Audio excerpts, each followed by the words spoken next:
Although the TrueTouch has annotation tools that are embedded into the system, there are certain Windows programs that have native annotation tools built in, such as Office 2016.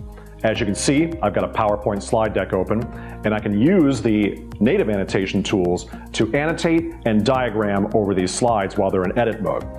Using my menu bar at the top, if I choose Draw, I can get access to a writing utensil by touching it, and if I touch it one more time, I can also get a menu that allows me to choose the color and thickness.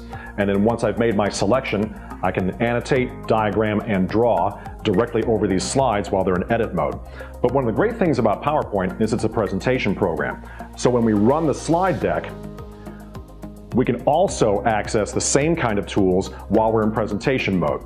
Now note that you can swipe left to advance through slides and swipe right to go backwards.